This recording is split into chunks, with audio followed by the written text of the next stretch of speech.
హల్లెలూయా హల్లెలూయా. సరే వాక్యంలోకి వెళ్దాం. యేసువార్త ధ్యానిస్తున్నాం. మత్తయి సువార్త మంచిది. మత్తయి సువార్తలో ఎన్ని అధ్యాయం ధ్యానిస్తున్నాం? 20 అధ్యాయం మంచిది. మత్తయి సువార్త 20 అధ్యాయంలో చివరిసారిగా మీరు విన్న వాక్యం అంశం ఏంటి?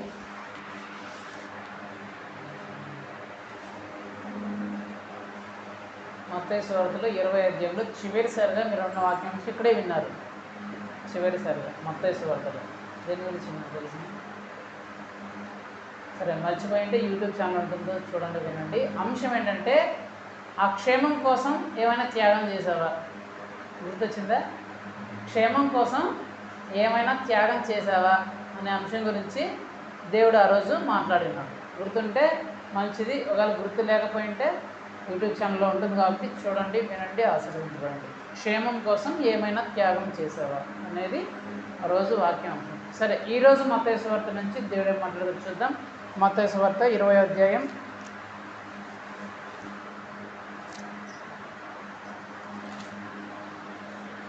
29 నుంచి 34 వరకు చదవండి ఎవరన్నా. 20 అధ్యాయం 29 నుంచి 34 వరకు. వారు ఎరుకో నుండి వెళుతుండగా బహు జన సమూహము ఆయన వెంట వెళ్ళారు. ఇదిగో త్రోవ పట్టునున్న కూర్చున్న ఇద్దరు గుడ్డివారు వేసి ఆ మార్గమును వెళ్ళుచున్నాడని విని, ప్రభువా, దావీదు కుమారుడా, మమ్మల్ని కరుణించమని కేకలు వేసి ఊరుకుంటుడని జనులు వారిని గద్దించారు. కానీ వారు, ప్రభువా, దావీదు కుమారుడా, మమ్మల్ని కరుణించమని వారి బిగ్గరగా కేకలు వేసి నిలిచి వారిని పిలిచి, నేను మీకు ఏమి చేయబోతున్నానని అడుగుగా, వారు, ప్రభువా, మా కన్నులు తెరవవలనని అని. కాబట్టి యేసు కనికరపడి వారి కన్నులను ముట్టెను. వెంటనే వారు తీసుకెళ్ళి ఆయన వెంట వెళ్ళి. హల్లెలూయా. ఈ సందర్భం మీకు అందరికీ తెలుసు. ఏ సందర్భం ఇది? గుడ్డి వారికి ఎలాగ చూపు వచ్చింది, దేవుడు ఎలాగా చూపించాడు అనేది ఈ సందర్భం మీకు అందరికీ తెలుసు. మీరు పాట కూడా పాడతారు. ఏం పాట అది? మీరు పాట పాడతారు కదా ఈ సందర్భం బట్టి. ఏం పాట? ఏం పాట? దావీదు కుమారుడా, మమ్ము దాటిపోకయా, నజరేతు వాడా, మమ్మల్ని విడిచిపోకయా అని పాట పాడతారు కదా. అదే సందర్భం ఇక్కడ. అదే సందర్భం. గుడ్డివారు ఇక్కడ చూపు పొందిన సందర్భం ఇక్కడ ఉంది. సో ఈ సందర్భం మీకు అందరికీ తెలుసు. త్రోవ పక్కన ఇద్దరు గుడ్డోలు కూర్చోంటారు. యేసు ప్రభువారు ఆ మార్గంలో వెళ్తుంటే ఎవరన్నా గుడ్డివారు కేకలు వేస్తారు, ప్రభువా, మమ్మల్ని కరుణించమని. అదే యేసు ప్రభు పట్టించుకోకుండా అట్లా ముందుకు వెళ్ళిపోతుంటే అప్పుడుండే వాళ్ళు గద్దిస్తాయి, ఆరోద్దండి, మాట్లాడదండి, గద్దిస్తారు. అయినా సరే వీళ్ళు ఇంకా గట్టిగా కేకలు వేస్తారు. కేకలు వేసిన తర్వాత ఆ కేకలు యేసు ప్రభు విని అక్కడ నిలిచి వారిని పిలిచి రమ్మని చెప్పి, ఏం కావాలా అంటే, ఇట్లా మేము గుడ్డివాళ్ళము, మాకు కళ్ళు కావాలయ్యా అంటే యేసు ప్రభు వారి మీద కనికరపడి వారిని ముడతాడు. వారికి కళ్ళు వస్తాయి. కళ్ళు వచ్చిన తర్వాత వాళ్ళు యేసు ప్రభు వెంబడి వెళ్తారు. ఇది అందరికీ తెలిసిన సందర్భము, విషయము, సంఘటన. అయితే ఈరోజు ఈ సంఘటనలో నుంచి దేవుడు మనందరితో మాట్లాడబోయే వాక్యం అంశం ఏంటంటే, గుడ్డివాడే ఎలా గెలిచాడు. ఏంటి? గుడ్డివాడే ఎలా గెలిచాడు. ఇక్కడ 3 వ్యక్తులు ఉన్నారు. ఎవరు? ఒకరు గుడ్డోళ్ళు. ఎవరు? గుడ్డోళ్ళు. 2 ఎవరు? యేసు ప్రభువారు. ఎవరు? యేసు ప్రభువారు. 3 ఎవరు? ఆ గుడ్డోళ్ళని గద్దించిన చూడు, అరవద్దండ్రా, కేకలు అవుతుండ్రా అని గద్దించిన చూడు. ఈ 3 ఉన్నారు. ఈ 3లో గుడ్డోళ్ళు ఉన్నారు. గుడ్డోళ్ళు దేనికోసమో అక్కడ ఉన్నారు. యేసు ప్రభువారు కూడా దేనికోసమే వెళ్ళారు. అక్కడ అన్యులు కూడా గద్దిస్తున్నారు. అంటే అక్కడ ఉన్న వాళ్ళు అన్యులు కావచ్చు, ఎవరైనా కావచ్చు, గద్దిస్తున్నారు. వీళ్ళు కూడా ఒక పర్పస్ ఉంది. కానీ వీళ్ళ అందరిలో లాస్ట్ గెలిచింది ఎవరు? గుడ్డి వాళ్ళే గెలిచినారు. యేసు ప్రభువారు అక్కడ గెలవనట్లే. అక్కడ ఉన్న ఎవరైతే గద్దించినారో వాళ్ళు కూడా గెలవనట్లే. గెలిచింది ఎవరు? గుడ్డి వాళ్ళే గెలిచినారు. ఈ సందర్భంలో నుంచి దేవుడు ఏం మాట్లాడుతున్నాడు అంటే, గుడ్డివాడే ఎలా గెలిచాడు. ఏంటి? గుడ్డివాడే ఎలా గెలిచాడు. సో గుడ్డివాడే ఎలా గెలిచాడు అని మనం చెప్పడానికి ఇక్కడ 5 కారణాలు ఉన్నాయి. ఎన్ని? గుడ్డివాడు ఏం చేస్తే గెలిచాడు అనేది 5 కారణాలు ఉన్నాయి. ఆ గుడ్డివాడు 5 పనులు ఏం చేసినాడో తెలిస్తే యేసు ప్రభువారు దానికి ప్రతిఫలంగా చేసిన 5 పనులు మనకు తెలుస్తాయి. అక్కడే ఉన్నాయి. ఆ సందర్భంలో గుడ్డి వాళ్ళు 5 పనులు చేశారు. దానికి ప్రతిఫలంగా యేసు ప్రభువారు 5 పనులు చేశారు. అవి ఎందుకు చెప్తున్నామంటే ఆ గుడ్డి వాళ్ళు ఏవైతే 5 పనులు చేశారో ఆ 5 పనులు మనం చేస్తే ఎలాగైతే గుడ్డివాడు గెలిచాడో కళ్ళున్న మనం కూడా గెలుస్తాం. అర్థమైందా? గుడ్డి వాళ్ళే గెలవగా లేనిది మనం గెలవలేమా? కళ్ళు లేనివాడే గెలవగా లేనిది మనం గెలవలేమా? అంటే ఆ గుడ్డివాడు ఏం చేస్తున్నాడో ఆ పనులు మనలో ఉన్నాయా లేదా, ఆ 5 కార్యాలు 5 లక్షణాలు మనలో ఉన్నాయా లేదా అనేది మనం చూసుకోవాలి. ఆ 5 లక్షణాలు మనలో ఉంటే దేవుడు దానికి ప్రతిఫలంగా చేసే 5 కార్యాలు మన జీవితంలో కనిపిస్తాయి. సో మొట్టమొదటిగా ఆ గుడ్డివాడే గెలవడానికి గల మొట్టమొదటి కారణం ఏంటంటే చదవండి 30వ వచనం. ఇదిగో త్రోవ పక్కన కూర్చున్న ఇద్దరు గుడ్డివారు యేసు ఆ మార్గంలో వెళ్తున్నాడని విని. చాలు. 2 గుడ్డి వాళ్ళు కూర్చొని ఉన్నారు. ఎక్కడ? ఒక త్రోవ ప్రక్కన. వీళ్ళు ఆల్రెడీ గుడ్డోళ్ళు, వీళ్ళ కళ్ళు కనిపించు. ఎన్నో సంవత్సరాలుగా కళ్ళు పోయి అందరి దగ్గర అవమానించబడ్డారు. ఎందుకు అవమానించబడ్డారు? గుడ్డోళ్ళని ఎవరైనా ఇష్టపడతారా?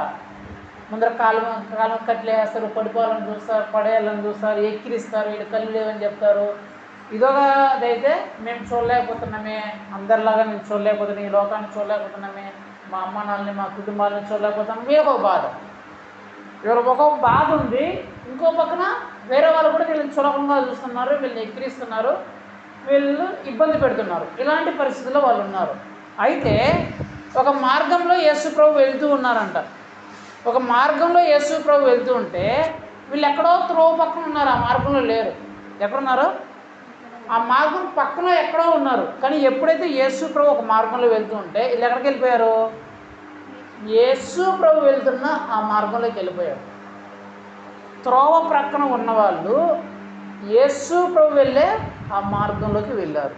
సో గుడ్డివారు మొట్టమొదటిగా గెలవడానికి వాళ్ళు ఉన్న మొదటి స్టెప్ ఏంటంటే వారి మార్గాన్ని విడిచిపెట్టి ఎక్కడికి వెళ్ళారంట? యేసు ప్రభు ఆ మార్గంలో వెళ్ళిపోయారు. సో మనము కూడా మన జీవితంలో గెలవాలి అంటే అది ఏ విషయంలోనూ కావచ్చు, మన కుటుంబ విషయంలో కావచ్చు, మన వ్యక్తిగత జీవితం విషయంలో కావచ్చు, మన చదువు విషయంలో, మనం చేసే పని విషయంలో, ఉద్యోగ విషయంలో, వ్యాపార విషయంలో, లేదా మన సేవ విషయంలో, మనం కోరుకుంటున్న విషయంలో, మనం ఆశించుతున్న వాటి విషయంలో మనం గెలవాలంటే మొట్టమొదటిగా మనం చేయాల్సింది అంటే మన మార్గాన్ని విడిచిపెట్టి ఎక్కడికి రావాలా?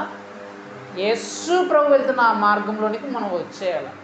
మన మార్గం ఏదైనా కావచ్చు, అందరం మనం ఎలాగైనా బతుకుతూ ఉండొచ్చు, మనం ఎలాంటి పరిస్థితుల్లోనే మనం ఉండొచ్చు, మనం అన్యుల్లాగా బతుకుతుండొచ్చు, విగ్రహారాధన చేస్తుండొచ్చు, మనం చెడు అలవాట్లు ఉండొచ్చు, పాపిష్టి పనులు చేస్తుండొచ్చు, మళ్ళీ అసహ్యమైన కార్యాలు ఉండొచ్చు, శరీర కార్యాలు ఏమైనా ఉండొచ్చు. కానీ ఎప్పుడైతే మనం గెలవాలని ఆశిస్తామో, గెలవాలని కోరుకుంటున్నామో, మనం ఏం చేయాలా? మన మార్గాన్ని విడిచిపెట్టి యేసు ప్రభు మార్గంలోకి రావాలి. అది మొదటి స్టెప్. ఇక్కడ 5 స్టెప్పులు చెప్తున్నాను అన్నమాట, 5 లక్షణాలు చెప్తున్నా. మొట్టమొదటి లక్ష్యం ఏంటంటే నీ మార్గాన్ని, నీ సొంత ఆలోచనని, నీ సొంత తెలివిని, నీ సొంత వాటిని విడిచిపెట్టి యేసు ప్రభు చెప్పిన మార్గంలోకి, యేసు ప్రభు చూపించిన మార్గంలోకి నువ్వు రావాలి మొట్టమొదటిగా.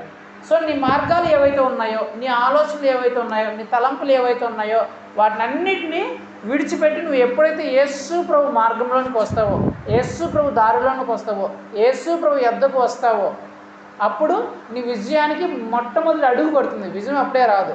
ఏం పడుతుంది? నీ విజయానికి నువ్వు కోరుకున్నది, ఆశించినది దక్కడానికి, పొందుకోవడానికి నీకు మొట్టమొదటి అడుగు పడేది ఎప్పుడంటే నీ మార్గాన్ని విడిచిపెట్టి యేసు ప్రభు మార్గంలోనికి నువ్వు రావాలి. హల్లెలూయా. సో మొట్టమొదటి ఏం చేయాలా? మన మార్గాలను పక్కన పెట్టి, మన ఆలోచనలను పక్కన పెట్టి, మనం అనుకున్న వాటిని పక్కన పెట్టి యేసు ప్రభు మార్గంలోనికి మనం రావాలి. రెండోది చదవండి, అదే 30వ అధ్యాయం, సారీ 20వ అధ్యాయం 30వ వచనం చదవండి. ఇదిగో త్రోవ పక్కన కూర్చున్న ఇద్దరు గుడ్డివారు యేసు ఆ మార్గంలో వెళ్తున్నాడని విని, ప్రభువా, దావీదు కుమారుడా, మమ్ము కరుణించమని కేకలు వేసి. చాలు. వీళ్ళు గుడ్డివాడు గెలవడానికి వీళ్ళు తీసుకున్న రెండవ స్టెప్ ఎక్కడికి వెళ్ళారంటే, ఫస్ట్ ఎక్కడికి వస్తున్నారు వీళ్ళు? దేవుని మార్గంలోకి వచ్చినారు. వాళ్ళ మార్గాన్ని పక్కన పెట్టి ఎక్కడికి వచ్చినారు? దేవుని మార్గంలోకి వచ్చినారు. దేవుని మార్గంలోకి వచ్చినారు. దేవుని మార్గంలోకి వచ్చిన తర్వాత ఇప్పుడు ఏం చేస్తున్నారు? దావీదు కుమారుడా మమ్మల్ని కరుణించు అని కేకలు వేస్తున్నారంట. అంటే నువ్వు ఫస్ట్గా నీ మార్గాన్ని విడిచిపెట్టి దేవుని మార్గంలోకి వచ్చిన తర్వాత నువ్వు ప్రార్థన చేయాలి. నీ ఆశ ఏముందో, నీ కోరిక ఉందో, నువ్వు దేనికోసం ప్రయాసపడతావు, ఏ విషయంలో నువ్వు గెలవాలని, నాకు విజయం రావాలని నువ్వు ఆశిస్తున్నావో దానికోసం నువ్వు ఎప్పుడు ప్రార్థన చేయాలంటే దేవుని మార్గంలోకి వచ్చిన తర్వాత ప్రార్థన చేయాలి. అప్పుడు నీ విజయానికి పాటలు వస్తాయి. నువ్వు దేవుని మార్గంలో కాకుండా, దేవుడు చెప్పినట్టు జీవించకుండా, దేవుడు చెప్పినట్టు ఉండకుండా, దేవుని మార్గంలో నువ్వు నిలబడకుండా, నువ్వు ఇక్కడ కూర్చొని దావీదు కుమారుడు నాకు కేకలు, దావీదు కుమారుడు నన్ను కరుణించు కరుణించు కరుణించని నువ్వు ఎన్నిసార్లు కేకలు వేసినా నీ కేకలు వేస్తే గాల్లో పెట్టిన దేవుని అంటారు కదా, అంత తప్ప దేనికి పనికిరావు. నువ్వు ప్రార్థన ఎప్పుడు చేయాలంటే దేవుని మార్గంలోకి వచ్చిన తర్వాత నువ్వు ప్రార్థన చేయాలి. నువ్వు దేవుని మార్గంలోకి రాకుండా నీ ఇష్టం వచ్చినట్టు బ్రతుకుతూ నీ మార్గంలోనే, నీ చేస్తలోనే, నీ అలవాట్లోనే, నీ పద్ధతిలోనే ఉండి నువ్వు ఎంత ప్రార్థన చేసినా దానికి జవాబు రాదు. ఎందుకంటే యెషయా గ్రంథంలో ఉంటుంది, మీరు ప్రార్థన చేస్తున్నారు, మీ ప్రార్థన వినుకున్నట్టు నా చెవులేమి మందం కాలేదు, నా చెవులేమి మిమ్మల్ని సహాయం చేయడం నాకేం కురచ కాలేదు, కానీ ఏంటి, మీ తప్పులు మీ పాపములు మీకు నాకు అడ్డుగా నిలబడుతున్నాయి. అంటే దాని అర్థం ఏంటంటే నీ మార్గములు నీ ప్రార్థనను అడ్డగిస్తున్నాయంట. దేవుడి దగ్గరికి వెళ్ళకుండా, దేవుని దగ్గరికి నీ ప్రార్థన నీ మొర వెళ్ళాలంటే ఏం చేయాలా? ఆ మార్గంను తొలగించుకొని నీ మార్గం తొలగించుకుని దేవుని మార్గంలోకి నువ్వు రావాలి. ఎప్పుడైతే దేవుని మార్గంలోకి వచ్చి నువ్వు ప్రార్థన చేస్తావో నీ విజయానికి అది రెండో స్టెప్, రెండవ మార్గం, రెండవ స్టెప్ అనమాట. అది రెండవ మెట్టు. నీకు విజయం రావాలంటే దేవుని మార్గంలోకి వచ్చి ప్రార్థన చేయాలి. ప్రార్థన చేయగానే విజయం వస్తుందా? రాదు. ప్రార్థన చేసిన వాళ్ళకి కళ్ళు వచ్చేసినాయా? దావీదు కుమారుడా నన్ను కరుణించంటే వాళ్ళకి కళ్ళు వచ్చేసినాయా? రాలా. ఏమొచ్చింది? చదవండి 31.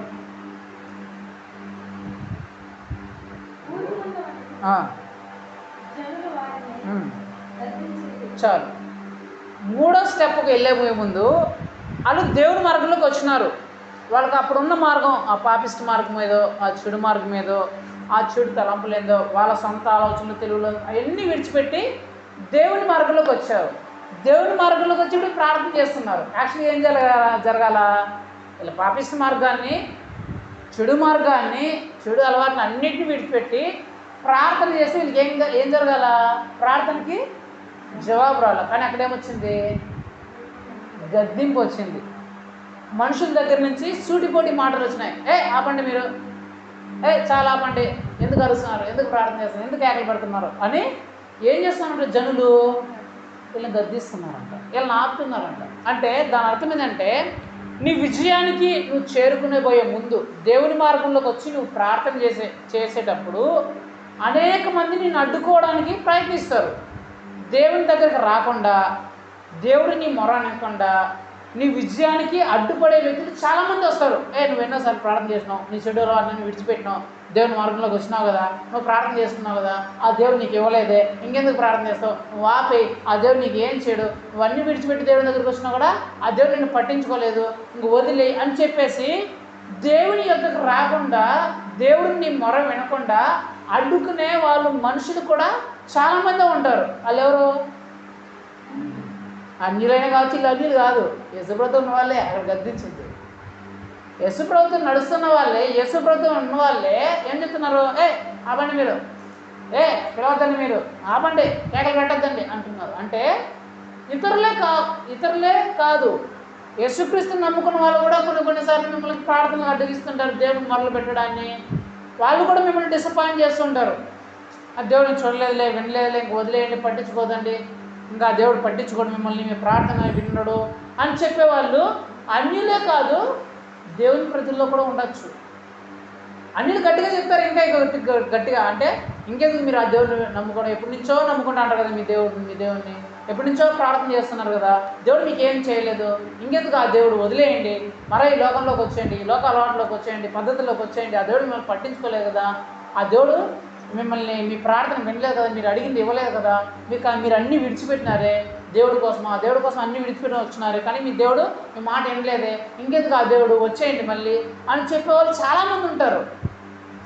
అలా మాట్లాడినప్పుడు నువ్వేం చేయాలా? వీళ్ళు ఏం చేసినారంట చదవండి, చదవండి 31 చదవండి.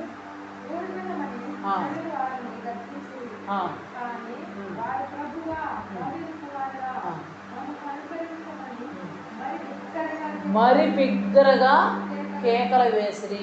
3వ స్టెప్. నీకు విజయము రావాలంటే నీకు 3వ స్టెప్ ఏంటంటే, నువ్వు దేవుని మార్గంలోనికి వచ్చి నీ అవసరాల కోసం, నీకు కావాల్సిన వాటి కోసం ప్రార్థన చేసేటప్పుడు అడ్డంకులు, ఆటంకాలు, అవరోధాలు చాలా వస్తాయి.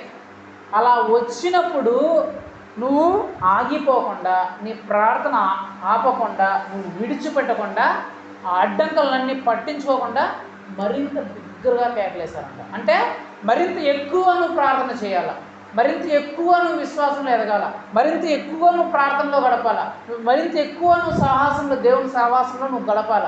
ఎప్పుడైతే నువ్వు వాటన్ని అడ్డంకులన్నిటినీ, ఆ అవరోధాలన్నింటినీ పట్టించుకోకుండా, వాళ్ళు అలా అంటున్నారు, ఇలా అంటారు, మనం వెళ్ళిపోదాంలే, ఇంకా దేవుడు మనం చూడలేము, వాళ్ళు చెప్పింది నిజమేనేమో, ఈ దేవుడు మనం కూడా అన్నీ విడిచిపెట్టే వచ్చినాం కదా, ప్రార్థన చేస్తున్నాం కదా, మనం మంచి మార్గంలో దేవుని మార్గంలో వెళ్తున్నా కూడా దేవుడు మనం పట్టించుకోలేదే, ఇంకెందుకు అయితే మనం కూడా వెళ్ళిపోదాం అని నువ్వు అలా అనుకోకుండా వెళ్ళి నేను పట్టించుకోకూడదు.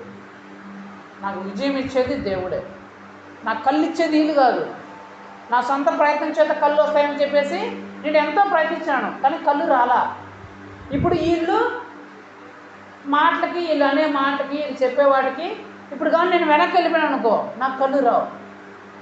వెనక్కి వెళ్ళిపోయినా కళ్ళు రావు, నా సొంత ప్రయత్నంతో చేసినా కూడా కళ్ళు రావు. అలా కాకుండా వీళ్ళు పట్టించుకోకుండా వీళ్ళు ఎదిరించి మరింత బిగ్గరగా నేను కేకలిస్తే నాకు కళ్ళు వస్తాయేమో నా ఆశతో వాళ్ళు ఏం చేశారంట, వాళ్ళని పట్టించుకోకుండా, వాళ్ళు తిడుతున్నా, వాళ్ళు దూషిస్తున్నారే ఉండరా అని గద్దిస్తున్నా సరే, తిడుతున్నా సరే, ఇలా ఏం పట్టించుకోకుండా మరింత ఎక్కువగా బిగ్గరగా కేకలేశారంట. అంటే అలాంటి అడ్డంకులు, అవరోధాలు ఇతరుల నుంచి, అన్యుల నుంచి, ఎవరి నుంచి ఎన్ని ఎదురైనా సరే మనం మాత్రం ఆ ప్రార్థనను ఆపకూడదు, ఆ విశ్వాసం నుంచి వెనక్కి వెళ్ళిపోకూడదు, ఆ సహవాసంలో నుంచి వెళ్ళిపోకుండా ఇంకా ఏం చేయాలంటే అలాంటి సందర్భాల్లో నీకు అడ్డులు, ఆటంకాలు ఇలాంటివి వచ్చిన సందర్భాల్లో మరింత ఎక్కువగా నువ్వు ప్రార్థన చేయాలంట, మరింత ఎక్కువగా నువ్వు సహవాసంలో ఉండాలంట, మరింత ఎక్కువగా నువ్వు దేవునితో సమయం గడపాలంట. 3వ స్టెప్ అది.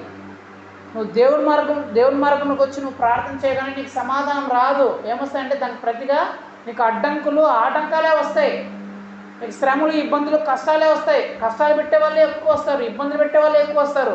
అలాంటి సమయంలో నీ విశ్వాసాన్ని మరింత ఎక్కువ చేసుకోవాలి, మరింత ఎక్కువగా ప్రార్థన చేయాలి, మరింత ఎక్కువగా దేవునితో సహవాసం కలిగి ఉండాలి, మరింత ఎక్కువగా బైబిల్ చదవాలి, మరింత ఎక్కువ వాక్య ధ్యానంలో ఉండాలి, మరింత ఎక్కువ సంఘంతో సహవాసంలో ఉండాలి.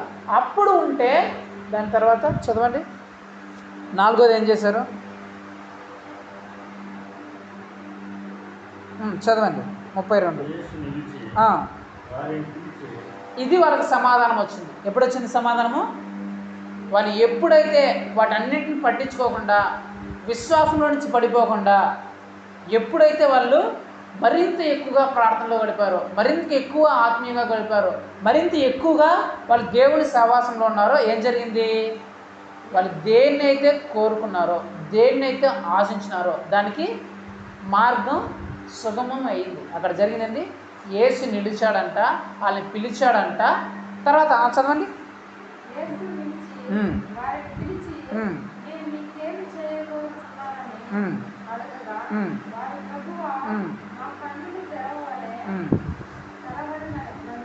చాలు.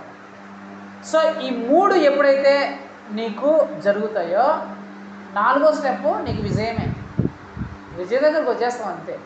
అంటే ఆ అడ్డంకుల్ని, ఆ అవరోధాలని దాటుకొని ఎప్పుడైతే నువ్వు విశ్వాసంలో బలపడుతూ ముందుకెళ్తావో ఇంకా నిన్ను అడ్డుకునే వాళ్ళు ఉండరు. ఇక్కడ కాదు కానీ నువ్వు లూకా సువార్తలో, మార్కు సువార్తలో, యోహాను సువార్తలో జరిగితే ఏముంటుంది తెలిసిన అక్కడ యేసు వీళ్ళు గద్దిస్తారు కదా, ఎవరో అక్కడ ఉండేవాళ్ళు వీళ్ళు గద్దిస్తారు గుడ్డోళ్ళని. అక్కడ ఏముంటుందంటే ఎవరైతే గద్దించినారో వాళ్ళు యేసు ప్రభు పిలుస్తాడంట. ఎవరైతే గద్దించినారో, ఎవరైతే ఉండండిరా మీరు, సైలెంట్గా ఉండండి అని ఎవరితో పిలిచారో యేసు ప్రభు ఈ గుడ్డోలు పిలవకుండా ఆ గద్దించిన ఎట్లా పిలిచి ఎట్లాంటి అని పిలిచి ఏం ప్రభు అంటే మీరు వెళ్ళి వాళ్ళని తీసుకురండి అంటారు. హల్లెలూయా. అంటే ఎవరైతే దేవుడి దగ్గరికి వెళ్ళొద్దు అడ్డు చెప్పారో వాళ్ళనే దేవుడు పంపించాడంట, వాళ్ళు నా దగ్గరికి తీసుకురండి. అంటే దాని అర్థం ఏంటంటే ఆ తర్వాత నీకు గద్దించే వాళ్ళు ఉండరు. ఎవరైతే నిన్ను గద్దించారో, దూషించారో, నిన్ను ఇబ్బంది పెట్టాలని చూసారో వాళ్ళే దేవుని ఎదురు నిన్ను తీసుకొచ్చేలాగా, మిమ్మల్ని దేవుడు మీ దేవుడు గొప్ప దేవుడు రా అలాంటి దేవుడి దగ్గర పోదా అని మిమ్మల్ని తీసుకొచ్చేలాగా నీ విజయానికి వాళ్ళు తీసుకొస్తారండి నేను. అర్థమైందా? అంటే నీకు విజయం వచ్చేసినట్లే. ఎప్పుడైతే నువ్వు ఆ మూడోది స్టెప్ దాటుతావో, ఎప్పుడైతే నువ్వు ఆ అడ్డంకుల్ని, ఆ నిస్పృహల్ని, ఆ వాళ్ళ నిందల్ని, అవమానాలని, వారి చూటుకోటి మాటలు తట్టుకొని విశ్వాసంలో బలపడి నువ్వు ముందుకే ఎప్పుడు వెళ్తావో అప్పుడు నీకు జరిగేది ఏంటంటే ఆ గద్దించిన వాళ్ళనే దేవుడు గద్దించి నిన్నే వాళ్ళే నీ దగ్గరకు వచ్చి నిన్ను జాగ్రత్తగా దేవుని దగ్గర పిలుచుకొని పోతారంట. ఇది కాదు నాలుగో స్టెప్ ఏంటంటే చదివినారు కదా మీరు అక్కడ ఏం రాయబడిందంటే తెరవారు ప్రభువ మా కన్నులు తెరవవలనని అన్నారు. అంటే నాలుగో స్టెప్ ఏంటంటే యేసు ప్రభువారు వాళ్ళతో మాట్లాడుతున్నారంట. వాళ్ళు పిలుచుకొచ్చిన తర్వాత నేను మీకు ఏమి చేయకోరుచున్నాను అని దేవుడు అడుగుతున్నాడు. అంటే నాలుగో నీకు విజయం ఏంటంటే ఎప్పుడైతే నువ్వు వాటిని దాటుకొని వస్తావో యేసు ప్రభువారు నీతో మాట్లాడతారు. అప్పుడు నీకేమి కావాలో అది నువ్వు దేవునితో చెప్పుకోవచ్చు. ఏంటి నీకేమి కావాలో అది నువ్వు దేవునితో చెప్పుకోవచ్చు. అది నీకు ఖచ్చితంగా దొరుకుతుంది. వాళ్ళు చెప్పారు, ఏం చెప్పారు? ప్రభువా మాకు కళ్ళు లేవు, మాకు కళ్ళు కావాలి అని చెప్పారు. వెంటనే యేసు ప్రభు ఏం చెప్పాడంట, ఈ మీటింగ్ అంతా అయిపోయి చివరిలో రండి, ప్రసంగం అయిపోయిన తర్వాత లాస్ట్లో ప్రార్థన చేసింది. ఇప్పుడు కాదు, ప్రార్థన ఎప్పుడు చేస్తారో ప్రసంగం అయిపోయిన తర్వాత చివరి ప్రార్థన వస్తే అప్పుడు మీరు రోగాల కోసం ప్రార్థన చేస్తాం. కాబట్టి ప్రసంగం అంతా అయిపోతుంది, మీరు చివరిలో రండి అని చెప్పినాడా? చెప్పలేదు. వెంటనే అక్కడ రాయబడినమాట, వెంటనే ఆయన కళ్ళు ముట్టాడంటే వెంటనే వాళ్ళకి చూపు వచ్చిందంట. అంటే ఆ 3 విషయాలుగా నువ్వు దాటుకొని వస్తే వెంటనే నీకు కావాల్సిన నీకు దొరుకుతుంది. నువ్వు దేనికోసం అయితే ప్రార్థించావో, దేనికోసం అయితే ఎదురు చూసావో, దేనికోసం అయితే దేవుని దగ్గర కనిపెట్టావో, దేనికోసం అయితే నీ మార్గాన్ని విడిచిపెట్టి దేవుని మార్గంలోకి వచ్చావో, దేనికోసం అయితే ఎవరు నిందిస్తున్నా, ఎవరు అడ్డగిస్తున్నా, ఎవరు బాధిస్తున్నా, ఎవరు తిడుతున్నా, ఎవరు బాధ పెడుతున్నా సరే అవన్నీ పట్టించుకోకుండా నువ్వు విశ్వాసంలో ఇంకా బలంగా ఎదిగావో, ఇంకా దేవుని దగ్గర అయ్యావో, దాన్ని అన్నిటికీ ప్రతిఫలంగా దేవుడు నీకు ఇచ్చేదంటే నువ్వు దేనికోసమైతే దేవుని దగ్గర మొదలుపెట్టావో దేవుడు దాన్ని ఆలస్యం చేయకుండా అప్పటికప్పుడు ఇచ్చేస్తాడంట. ఇచ్చేసిన తర్వాత నువ్వేం చేయాలి? 5వ స్టెప్. ఇది 4వది. దేవుడు నీకు ఇచ్చిన తర్వాత నువ్వేం చేయాలి? చదవండి లాస్ట్ వచనం.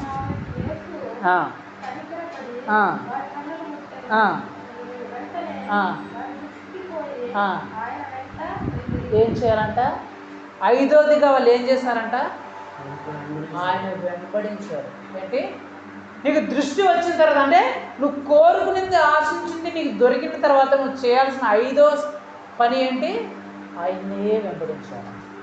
అది మరలా ఆ మార్గంలోకి వెళ్ళిపోవాలా. నాకు దొరికింది కదా, మా కళ్ళు వచ్చేసినాయి కదా, కళ్ళు వచ్చేసిన మళ్ళీ మేము వెళ్ళిపోతాము, మా మార్గంలోకి వెళ్ళిపోతాము, మేము ముందు ఎలాగైతే బతికినామో, ముందు ఎలాగైతే జీవించినామో అక్కడికి వెళ్ళిపోతాము, ఇప్పుడు మా కళ్ళు వచ్చేసినాయి, ముందు కంటే ఎక్కువగా ఎంజాయ్ చేస్తామని చెప్పేసి వాళ్ళ మార్గంలోకి వెళ్ళిపోయారా? పోలేదంట.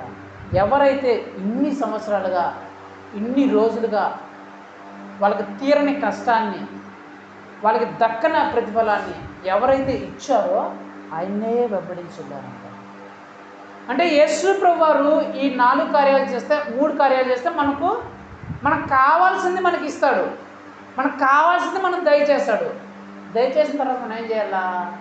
మనకు దొరికిన సార్లు మనకు కావాల్సింది దొరికింది, మనం దేనికోసం అయితే ప్రార్థించామో, దేనికైతే మీద ఆశించినామో అది దొరికింది, ఇంకా చాలని చెప్పేసి అది దొరికిన తర్వాత మళ్ళీ మన ఇష్టం వచ్చినట్లు మన మార్గంలోకి వెళ్ళిపోయి మన పాపిష్టి బ్రతుకులోకి, మన చెడు పనులోకి వెళ్ళిపోతే జీవితం మళ్ళీ నాశనం అయిపోతుంది. మనం ఏం చేయాలంట? ఆయన్నే వెంబడించాలి, ఆయన్నే వెంబడిస్తూ వెళ్ళాలి. ఈ 5 స్టెప్పులు ఆ గుడ్డివారు చేశారు కాబట్టి వాళ్ళు గెలిచారు. గుడ్డివాళ్ళు 5 స్టెప్పులు చేశారు కాబట్టి వాళ్ళు గెలిచారు. మొట్టమొదటి స్టెప్పు వాళ్ళ మార్గాన్ని విడిచిపెట్టి దేవుని మార్గంలోకి వచ్చారు. రెండోదిగా దేవుని మార్గంలోకి వచ్చిన తర్వాత ప్రార్థన చేశారు. మూడోదిగా ఎన్ని ఆటంకాలు వచ్చినా, ఆ దేవుని మార్గంలో ఎన్ని అడ్డులు వచ్చినా, ఎన్ని ఆటంకాలు వచ్చినా, ఎన్ని బాధలు, ఎన్ని శ్రమలు ఎదురైనా సరే వాళ్ళు విశ్వాసంలో నుంచి వెనక్కి వెళ్ళిపోవాలా. మళ్ళీ దేవుని మార్గంలో నుంచి పక్కకి వెళ్ళిపోయి మళ్ళీ పాపిస్తూ చెడు మార్గంలోకి వెళ్ళిపోవాలా.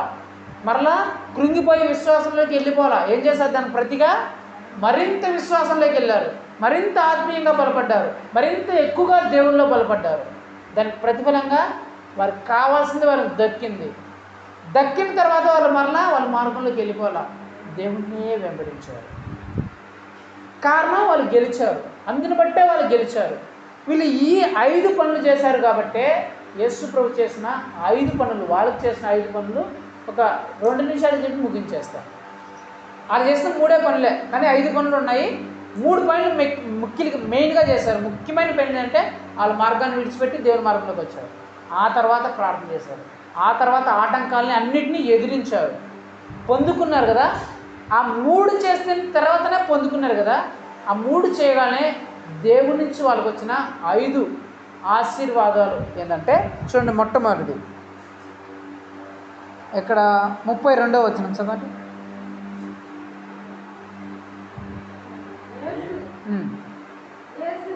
చాలు. ఎప్పుడైతే ఈ 3 కార్యాలు వాళ్ళు చేశారో యేసుప్రభు ఏం చేశాడంట? నిలబడిపోయాడంట. యేసుప్రభు ఏం చేశాడు? నిలబడిపోయాడు అక్కడ వాళ్ళ కోసం. యాక్చువల్గా అయితే యేసుప్రభు వెళ్ళిపోవాలా, కానీ ఈ 3 కార్యాలు వాళ్ళు చేసినందుకు యేసుప్రభు నిలబడిపోయాడు అక్కడ. ఈ 3 కార్యాలు మీ జీవితంలో చేస్తే, మీ కుటుంబంలో ఈ 3 కార్యాలు ఉంటే యేసుప్రభు దాటి వెళ్ళిపోయే యేసుప్రభు నిన్ను దాటిపోయి నిలిచిపోతాడు. నీ దగ్గర, నీ కుటుంబంలో నిలుస్తాడు, నీ సంఘంలో, నీ సేవలో, నీ చదువు దగ్గర, నీ ఉద్యోగం దగ్గర, నీ వ్యాపారం దగ్గర ఆయన నిలబడతాడు. నీ కోసం నిలబడతాడు. ఆయన వెళ్ళిపోవాల్సిన ఆయన, దాటిపోవాల్సిన ఆయన నీ కోసం నిలబడతాడు. అక్కడ నీ పక్షముగా నీ కోసం నిలబడతాడు. అక్కడ ఆ గద్దించే వారిని గద్దించింది ఎవరు? ఆ గుడ్డివారి పక్షాన ఎవరైనా ఉన్నారు? అక్కడ ఎవ్వరు లేరు. కానీ ఎవరు వచ్చారు ఆ గుడ్డివారి పక్షాన? యేసుప్రభు వచ్చి నిలబడే, అదండి మీరు పోయి వాళ్ళని తీసుకోవాలండి అంటే ఈ గుడ్డి వాళ్ళ పక్షాన ఎవరు నిలబడ్డాడు? అక్కడ యేసుప్రభు నిలబడ్డాడు. ఎప్పుడైతే ఈ 3 కార్యాలు నువ్వు చేస్తావో, ఏది నీ మార్గాన్ని విడిచిపెట్టి దేవుని మార్గంలోకి నువ్వు ఎప్పుడైతే వస్తావో, దేవుని మార్గంలోకి వచ్చి ఎప్పుడైతే నువ్వు ప్రార్థన చేస్తావో, ప్రార్థన చేస్తూ వచ్చే ఆటంకాలని, అడ్డులని, శ్రమలను అన్నీ తట్టుకొని విశ్వాసంలో వెనక్కి వెళ్ళిపోకుండా ముందుకే ఎప్పుడైతే కొనసాగుతావో నీ కోసం, నీ పక్షంగా దేవుడు నిలబడతాడు. నీ పక్షంగా నీకు విజయాన్ని ఇవ్వడానికి వెళ్ళిపోవాల్సిన దేవుడు, దాటిపోవాల్సిన దేవుడు నీ కోసమే నీ పక్షంగా నిలబడతాడు. అది అధికారుల దగ్గర కావచ్చు, వ్యక్తుల దగ్గర కావచ్చు, మరి ఎవరి దగ్గరైనా కావచ్చు, నీ పక్షంగా దేవుడు నిలబడతాడు మొట్టమొదటిగా. రెండోది చదవండి. అదే ఏం చేశాడంట? వారిని పిలిచాడంట. నీ కోసం నిలబడతాడు, నిన్ను పిలుస్తాడు దేవుడు. ఇంకా మిగిలిన వార్తలు పిలిస్తే గద్దించిన వాళ్ళు పంపించి తీసుకురమ్మన్నారంట. నా దగ్గర తీసుకురండి నా బిడ్డలు అని వాళ్ళని పిలుస్తా అంట. మిమ్మల్ని పిలుస్తాడు దేవుడు, మిమ్మల్ని పేరు పెట్టి పిలుస్తాడు. మీ పక్షముగా నిలబడి వీళ్ళు నా బిడ్డలు, వీళ్ళు నా సొత్తు, వీళ్ళకి కావాల్సిన దానికోసం ఇవ్వడానికి కోసం నేను వచ్చానని చెప్పేసి మిమ్మల్ని దేవుడు పిలుస్తాడు. రెండోదిగా, ఫస్ట్గా మీకోసం దేవుడు నిలబడతాడు, మీ పక్షంగా నిలబడతాడు. రెండోదిగా మిమ్మల్ని పిలుస్తాడు, వాళ్ళని కాదు.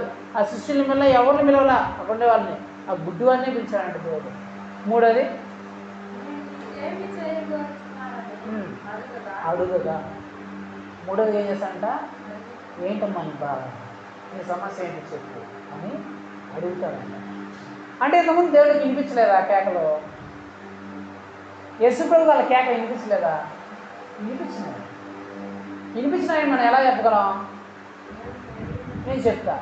ఇప్పుడు 12 సంవత్సరాల నుంచి రక్తస్రావం గల స్త్రీ స్టోరీ మీకు కథ తెలుసు కదా. ఆ సంఘటన 12 సంవత్సరాల నుంచి రక్తకాల స్త్రీ యేసుప్రభు అవుతుంటే యేసుప్రభు చెంగును ముట్టింది. యేసుప్రభు చెంగును ముట్టగానే యేసుప్రభు వెనక్కి తిరిగి ఏమన్నాడు? ఎవరు నన్ను ముట్టింది అని అడిగినాడు. వెంటనే అక్కడ శిష్యులు ఏం చెప్తున్నారు? ప్రభా, ఇంతమంది జనాలు ఉన్నారు, నీ మీద అందరూ పడిపోతున్నారు, ఎవరెవరో ముడుతున్నారు, ఎవరు నన్ను ముట్టిందంటే మేమేం చెప్పగలము అని చెప్పచ్చు కదా యేసుప్రభు అని చెప్తున్నారు కదా. అంటే ఎంతోమంది ముట్టినారు అక్కడ. అంతమంది ముట్టినా కూడా యేసుప్రభు ఎవరు నన్ను ముట్టినారు అని అడుగుతున్నాడంటే ఆయన కరెక్ట్గా తెలుసు ఎవరు పుట్టిందో లేదు, తెలుసా తెలీదా? అంతమందిలో ఎవరో ఎంతోమంది ముడితేనే నన్ను ఏ కోరికతో ముట్టినారో అనేది పర్టికులర్గా కనిపెట్టిన దేవుడు అలా కూర్చొని పక్కనే కూర్చొని ప్రభు ప్రభు ప్రభు అని అరుస్తుంటే ఆయనకి వినిపించవా ఆయన చూడా?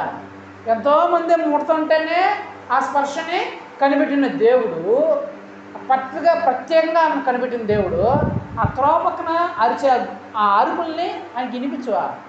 వినిపించినా సరే ఎందుకు వినపడినట్టు ముందుకెళ్తున్నాడు? ఆ 3 కార్యాలు వాళ్ళ జీవితంలో దేవుడు చూడాలని ఆశపడ్డాడు. కొన్నిసార్లు మనం దేవుడి మార్గంలోకి వచ్చిన ప్రార్థన చేస్తున్నా మనకు ప్రార్థన జవాబు రాకపోవడానికి గల కారణం ఏంటంటే దేవుడు మన ప్రార్థన వినలేదని కాదు, దేవుడు మనం పట్టించుకోలేదని కాదు. ఇలా విశ్వాసంలోనికి రావాలి. ఆ ఎదిరింపులు వచ్చినా, అలాంటి పరిస్థితులే, బాధాకరమైన పరిస్థితులు, ఇబ్బంది పెట్టే పరిస్థితులు, అడ్డుపడే పరిస్థితులు వచ్చినా సరే నా బిడ్డలు విశ్వాసం నుంచి వెళ్ళిపోతారా, తొలగిపోతారా, లేకపోతే ముందుగా సాగిపోతారా అని పరీక్షించడానికి దేవుడు అట్లా విన్నట్లు మౌనంగా ఉంటాడు తప్ప ఆయనకి వినిపించక కాదు.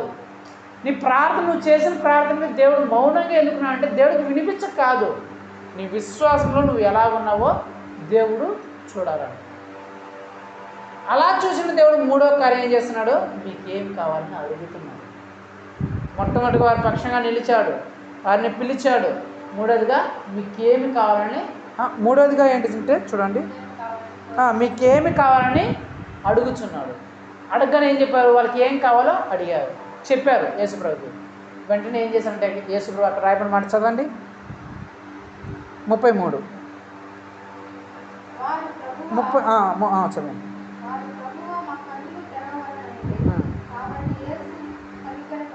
చాలు. ఏం చేశారంటే 4గా కనికరపడ్డాడు. ఏంటి? కనికరపడ్డాడు. ఇన్ని రోజులు దేనికోసమైతే వాళ్ళు బాధపడ్డారో, ఇన్ని రోజులు దేనికోసమైతే వాళ్ళు ఏడ్చారో, దేనికోసమైతే దుఃఖాన్ని దిగుముందుకున్నారో, అవమానాలు భరించారో, నిందల్ని భరించారో, వాటన్నిటిని బట్టి దేవుడు వారి మీద ఏం చూపించాడంట? కనికరం చూపించాడంట. అంటే 4వదిగా దేవుడు నీ మీద ఏం చూపిస్తాడంట? కనికరం చూపిస్తాడు. అప్పుడుండే అన్యులు చూపించలా, వాళ్ళు గద్దించారు, తిట్టారు, దూషించారు, ఎవరు కనికరం చూపించారు, ఎవరు జాలు చూపించారు, పోతావనలే వాళ్ళు ఏడైనా సావనీలు అనుకున్నారు. ఆ కుటుంబ సభ్యులు పట్టించుకోవాలా, బంధువులు స్నేహితులు ఎవరు పట్టించుకోవాలా, ఆ ఇరుపురు వాళ్ళు కూడా ఎవరు పట్టించుకోవాలా, ఎవరు వాళ్ళు కనీసం చూడాల, కనీసం అన్నం పెట్టాల. కానీ యేసు ప్రయోజనంట కనికరపడ్డాడంట. కనికరపడి చివరిగా ఏం చేశాడంట? వాళ్ళు ముట్టి వాళ్ళకి ఏదైతే కావాలో అది ఇచ్చేసాడంట. అర్థమైందా? చివరిగా 5వది ఏం చేశాడు? ఏదైతే వారికి కావాలో అది వారికి ఇచ్చేసాడు. యేసుప్రభు కూడా వాళ్ళు 5 పనులు చేస్తే యేసుప్రభు కూడా 5 పనులు వాళ్ళ పక్షంగా చేశాడు. మొట్టమొదటిగా వారి పక్షంగా ఆయనే నిలబడ్డాడు. దేవాది దేవుడే వారి పక్షంగా నిలబడ్డాడు. నీ పక్షంగా దేవుడు నిలబడితే ఇంక ఏదైనా నీకు విరోధంగా లేవగలుగుతుందా? ఏది లేవలేదు. యేసుప్రభు కానీ ఒకసారి నీ పక్షంగా నిలబడితే మరి నీకు విరోధంగా రూపించబడి ఏ ఆయుధం కానీ మనం నిలబడదు. అది సముద్రమైనా కావచ్చు చీలిపోవాలి, బండే కావచ్చు నీళ్ళు ఇవ్వాల్సిందే, ఆకాశమే కావచ్చు ఆగిపోవాల్సిందే, సూర్యచంద్రులు కావచ్చు నిలబడిపోవాల్సిందే, మరణమే కావచ్చు మరలా జీవం వచ్చి బ్రతికి రావాల్సిందే. యేసుప్రభు నీ పక్షంగా నిలబడితే అది సముద్రమే కావచ్చు, నడవాలంటే నడబడి వెళ్ళిపోవాల్సిందే నీ పక్షంగా నిలబడితే. అంటే యేసుప్రభు గారు నీ పక్షంగా నిలబడితే మరి నీకు అపజయమంటూ ఏది రాదు. రెండోదిగా దేవాది దేవుడే నిన్నే పిలుస్తాడు. మూడోదిగా నీ మీద నీకు ఏమి కావాలో ఆయన తెలుసుకుంటాడు. నీ మీద కనికరం చూపించి నీకు కావాల్సింది దేవుడు నీకు ఇస్తాడు. అలా నీకు ఇవ్వాలంటే, అలాంటి విజయం రావాలంటే నువ్వు చేయాల్సింది ఇదే. డబ్బులు బంగారు చేయడమో ఏదో పని చేసేయడం కాదు. ఒకటే, నీ మార్గాలను విడిచిపెట్టి దేవుని మార్గంలోకి రావాలి. దేవుని మార్గంలోకి వచ్చిన తర్వాత నువ్వు ప్రార్థన చేయాలి. ప్రార్థన చేస్తూ వచ్చే ఆటంకాలని, అడ్డుల్ని, అవమానాలని, నిందల్ని ఎదురుస్తూ విశ్వాసంలోనే బలపడాలి. బలపడిన తర్వాత దేవుడు నీవు కోరుకునింది నీకు ఇచ్చిన తర్వాత మరలా నీ పాత మార్గంలోకి, నీ పాత అలవాటులోకి, నీ పాత పద్ధతిలోకి నువ్వు వెళ్ళిపోకుండా ఆయన్నే వెంబడించాలి. అలా వెంబడిస్తే దేవుడు నీకు అత్యధిక విజయాన్ని ఇస్తాడు. గుడ్డివాడే గెలవగలేంది మనం కూడా గెలవచ్చు. కాబట్టి ఆ 5 లక్షణాలు మనలో ఉన్నాయా అని మనల్ని మనం ఒకసారి పరీక్షించుకొని, ఒకవేళ ఉంటే ఆ మార్గంలోనే మనం వెంబడించాలి. లేవా ఏ లక్షణం అయితే మనకు లేదో ఆ లక్షణాన్ని మనం పెంపొందించుకొని ఆ మార్గంలోకి వెళ్తే ఏ విషయంలో మనకు విజయం రాలేదో ఆ విషయంలో దేవుడు ఖచ్చితంగా మనకు విజయాన్ని ఇస్తాడు. దేవుడు ఇప్పుడు మనం ప్రార్థన చేస్తుంటే మౌనంగా ఉంటున్నాడని చెప్పేసి దేవుడు నిన్ను చూడలేదని కాదు, నిన్ను పట్టించుకోలేదని కాదు.